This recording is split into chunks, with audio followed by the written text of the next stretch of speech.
Les comportements des consommateurs face aux produits animaux. Consomme-t-on vraiment moins ?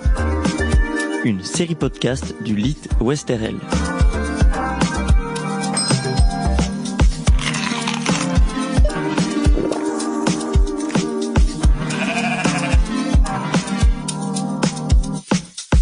Aujourd'hui, je consomme donc je suis. Et nos manières de vivre conditionnent nos manières de consommer et de manger. Nos modes de consommation, et plus largement la société de consommation, sont aujourd'hui remis en question. Après une période de forte croissance et d'hyper-consommation, les nouvelles tendances sont à la déconsommation. Consommer moins mais mieux devient donc le nouveau mot d'ordre. Étant l'un des premiers postes de dépenses des Français, l'alimentation n'échappe pas à ce nouvel adage. Et ces dernières années, c'est particulièrement la consommation de produits animaux qui est visée, et encore plus spécifiquement celle de produits carnés. Mais si les enjeux environnementaux, nutritionnels ou encore sociaux de la consommation de produits animaux sont de plus en plus présents dans les débats publics et dans la tête des consommateurs, qu'en est-il en pratique ? Concrètement, qu'en disent les chiffres ? Et d'ailleurs, c'est combien consommer moins ? Et c'est comment consommer mieux ?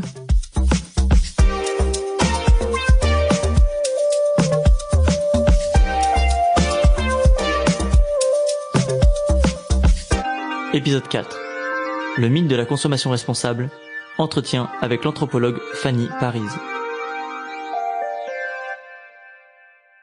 Après ces tours d'horizon de la consommation de produits animaux en France et en Europe, on s'est dit que ça serait bien de remettre en perspective l'évolution de ces consommations avec l'évolution de nos modes de vie. Puisqu'on a tenté de quantifier le consommer moins mais mieux, essayons maintenant de le qualifier. Pour cela, nous sommes allés à la rencontre de l'anthropologue Fanny Parise.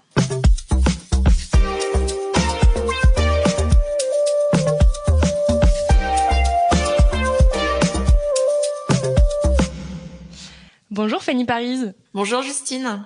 Donc pour vous présenter, vous êtes anthropologue, chercheuse à l'université de Lausanne et vous êtes spécialiste des mondes contemporains et de l'évolution des modes de vie et vous intéressez plus spécifiquement à l'évolution des modes de consommation.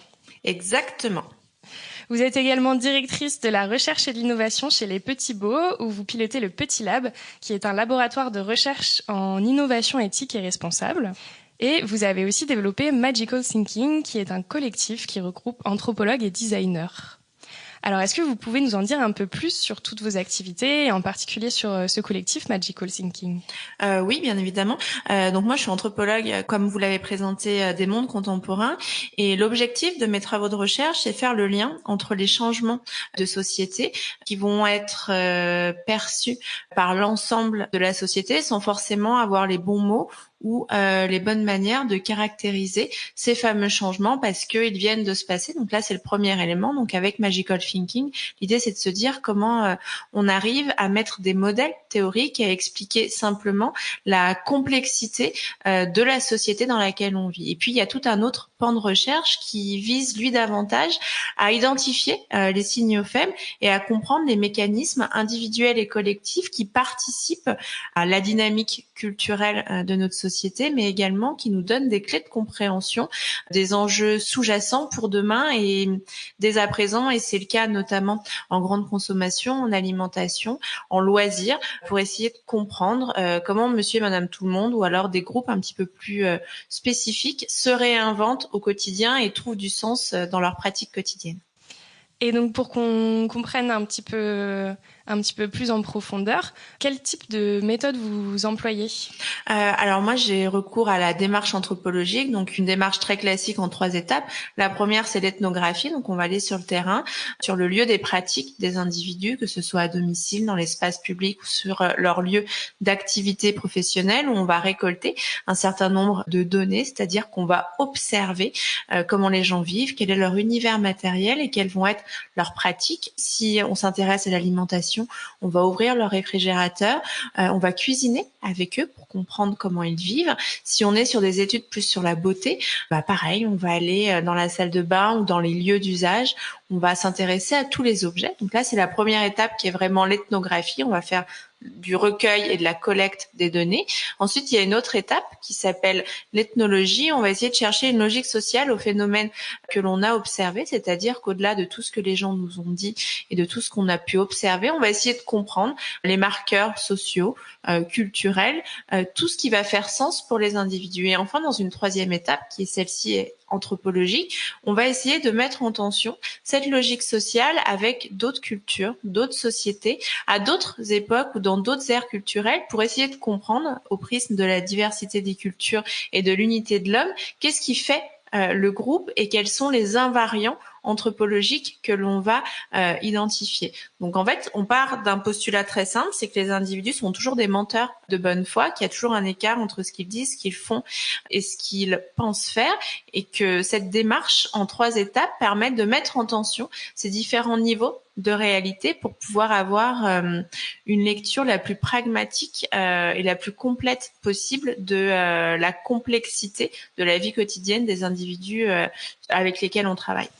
Pour résumer, on pourrait dire que ça permet de mettre en tension les différentes dissonances cognitives qu'on observe chez les consommateurs.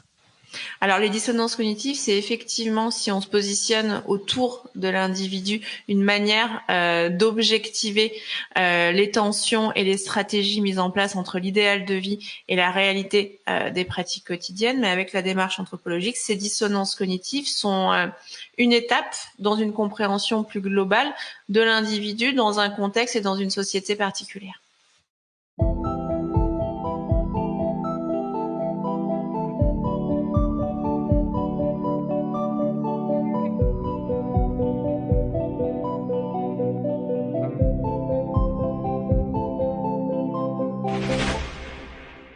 Et donc ces dernières années, vous avez particulièrement étudié les phénomènes de consommation et le mythe de la contre-culture post-capitaliste. Vous venez de sortir 2 livres cette année, un chez Gallimard qui s'intitule « Le mythe de la consommation responsable » et un autre aux éditions Payot qui s'intitule « Les enfants gâtés et le mythe du capitalisme responsable ». Alors est-ce que vous pouvez nous en dire un peu plus sur ce mythe de la déconsommation ou ce mythe du capitalisme responsable ? Alors ça fait une quinzaine d'années que je travaille sur les phénomènes de consommation et notamment de consommation émergent où depuis le début des années 1990, on a une part de plus en plus importante des consommateurs qui ne veulent pas forcément se détourner du système marchand et consumériste, mais par contre vont mettre en place de nouvelles stratégies de consommation où la consommation n'est plus perçue comme une fin mais un moyen d'atteindre un certain idéal de vie tourné autour des valeurs d'ordre sociétal ou écologique. Depuis quelques années, ce mouvement est en train de se diffuser à l'ensemble de la société à tel point que ce qu'on appelait hier décroissance, déconsommation ou contre-culture maintenant se résume sous un thème unique qui est l'éco-responsabilité comme nouvelle norme de consommation et qui vise à déployer un certain nombre de pratiques de transfert, de substitution ou de remplacement des objets, services et expériences de notre vie quotidienne. Moi, plus spécifiquement, je travaille sur le capitalisme responsable, qui est une idéologie qui vise à faire rimer profitabilité économique et transition socio-éco-environnementale et qui positionne le consommateur comme l'acteur principal d'un changement de société dans une période qui serait dite celle de la transition. Et plus spécifiquement, mes pratiques portent à la fois sur les routines quotidiennes qui vont être mises en place et qui vont être bouleversées autour de ces nouvelles injonctions à consommer. On dit souvent mieux et moins et mes travaux de recherche démontrent que c'est davantage consommer différemment pour se sentir mieux et que ça amène à de nouvelles formes d'hyperconsommation, bien que responsable, elle en demeure toujours de l'hyperconsommation. Donc vraiment les pratiques et les nouvelles routines et les imaginaires de l'autre côté qui vont être mis en place à la fois pour porter ces routines de consommation, mais également des imaginaires qui vont être déployés par les marques, par les firmes autour d'un nouvel imaginaire publicitaire qui vise à rendre désirable l'éco-responsabilité. Et donc, je vous cite, vous écrivez « La consommation responsable est un alibi de l'hyperconsommation ». Et donc dans vos ouvrages, vous expliquez en fait comment l'injonction consommer moins mais mieux devient consommer mieux et plus. Est-ce que c'est bien ça? Oui, c'est bien ça. Actuellement, on prône majoritairement une approche réformiste de notre système, donc face aux limites planétaires et à l'urgence socio-éco-environnementale. Majoritairement, va être prônée une approche techno-solutionniste et même techno-optimiste, qui sous-tend que c'est par la technologie qu'on arrivera à maintenir nos modes de vie et surtout à assurer cette fameuse transition socio-éco-environnementale.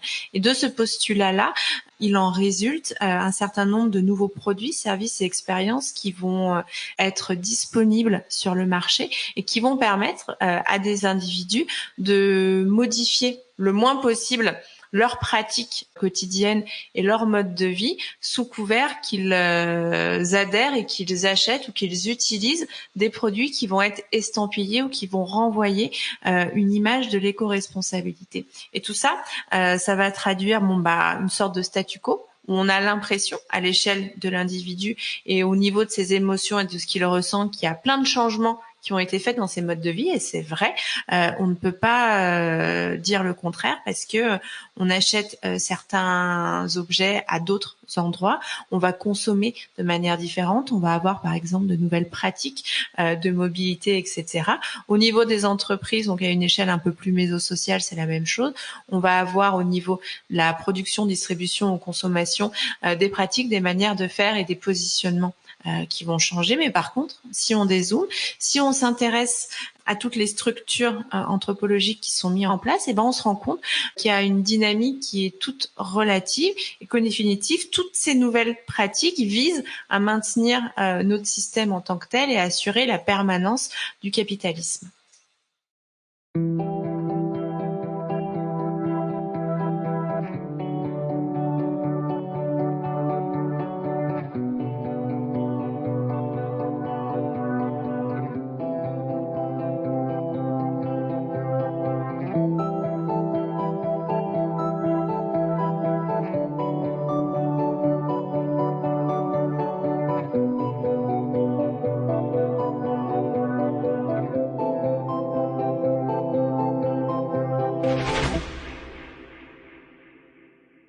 Alors nous, au Lit Ouesterel, notre ambition, ça va être de réconcilier élevage et société.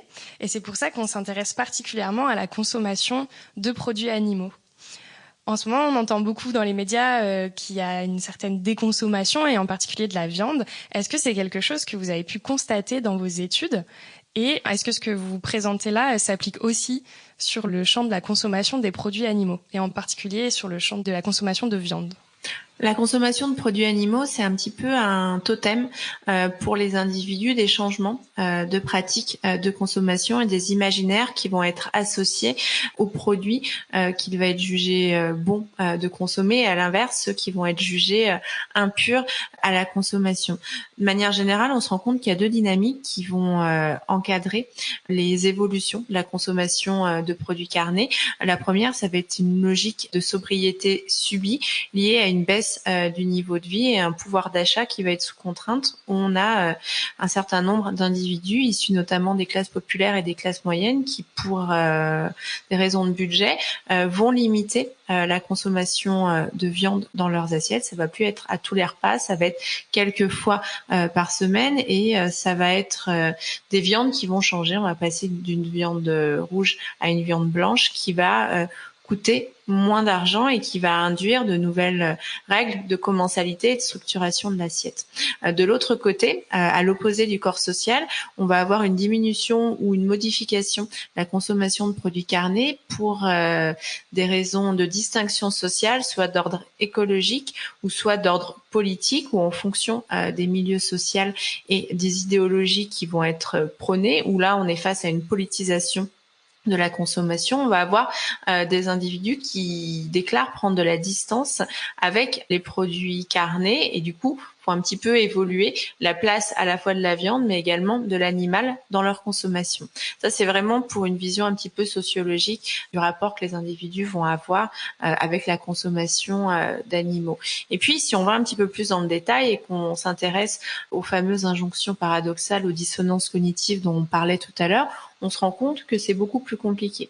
Les individus vont avoir une charge écologique, une charge mentale liée à la consommation de produits animaux, parce qu'on va avoir une défiance de plus en plus grande au sein de l'opinion publique sur les réseaux sociaux, mais également dans de plus en plus de milieux sociaux où manger des animaux c'est mal, parce que maintenant il y a une meilleure visibilité ou connaissance du respect ou surtout du non-respect de la condition de l'animal dans des élevages ou dans des exploitations multiples. Donc là, c'est la première raison. On va essayer d'avoir une distance en disant bon bah manger des animaux c'est mal parce que suivant le principe d'incorporation, je suis ce que je mange. Si je mange et j'ingère de la souffrance animale, et ben est-ce que je vais bien? Est-ce que je suis quelqu'un de bien?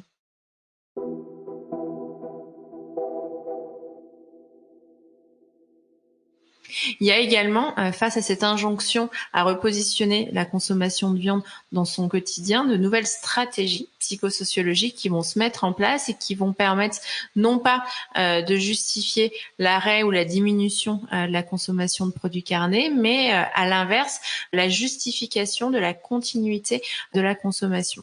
Dans mon ouvrage Les enfants gâtés, c'est ce que j'appelle la théorie des animaux mignons, où on s'aperçoit que les individus vont mettre en place un nouveau cadre normatif, c'est-à-dire qu'ils vont faire évoluer les frontières entre le permis, le prescrit et l'interdit, le pur et l'impur, pour pouvoir rendre socialement acceptable la poursuite de la consommation de produits carnés.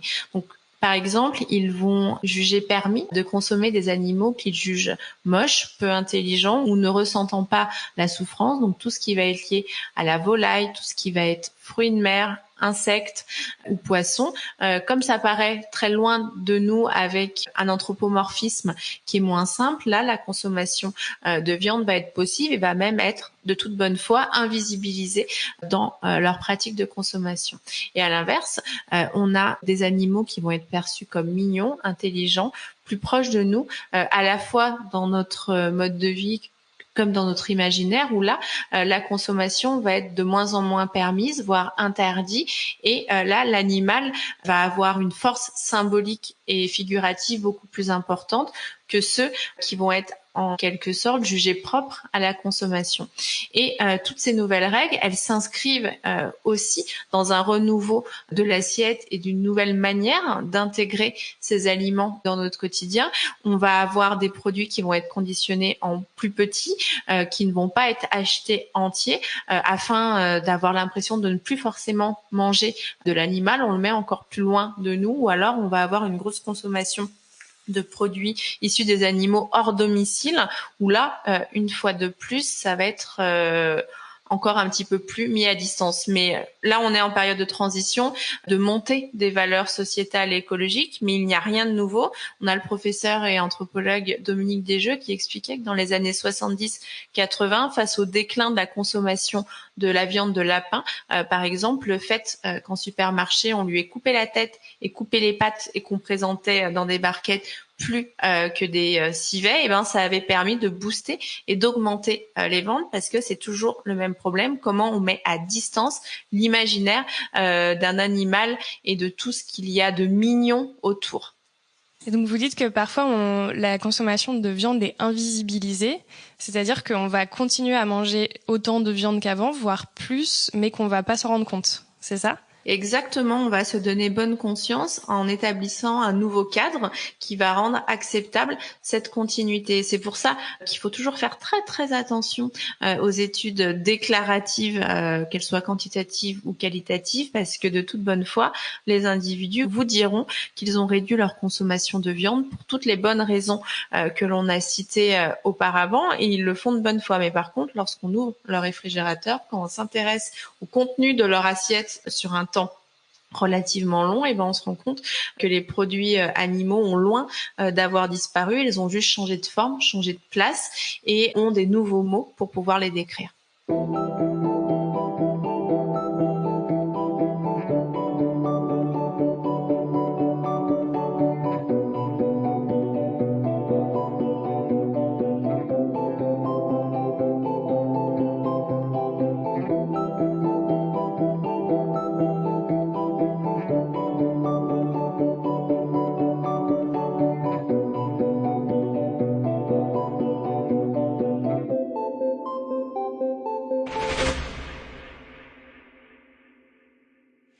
Et donc, vous parlez de théorie des animaux mignons, de mise à distance de l'animal et de comment on fait pour accepter, on va dire, de continuer à manger de la viande.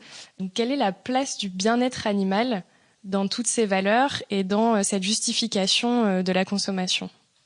Est-ce qu'elle est centrale ou est-ce que c'est plutôt un prétexte pour justifier sa consommation ?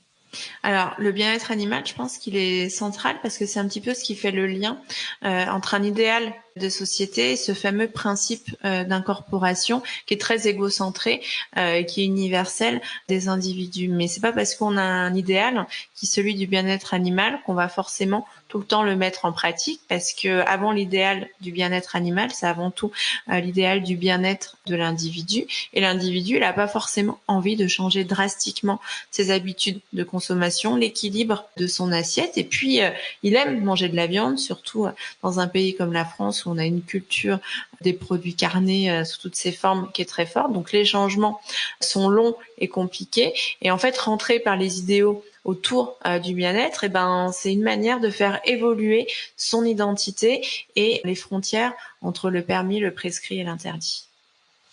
Et est-ce que, au vu des études que vous avez faites, est-ce que vous pensez que le bien-être animal pourrait devenir un critère de segmentation de demain ? Avec dans les magasins, par exemple, un rayon bien-être animal ou autre chose. Est-ce que vous avez des idées aussi par rapport à ça ?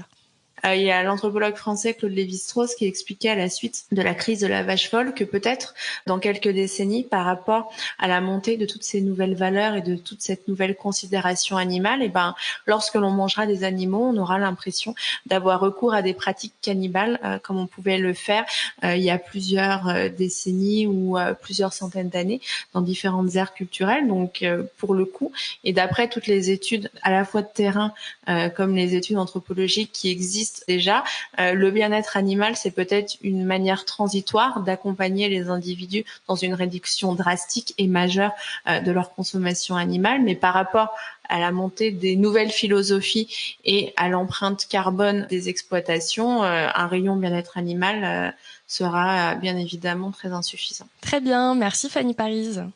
Merci beaucoup Justine.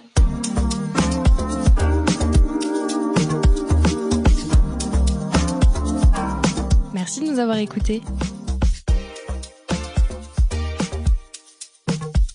On se retrouve dans le prochain épisode où nous aborderons la question des régimes végétariens et flexitariens. Qui sont ces déconsommateurs de viande ?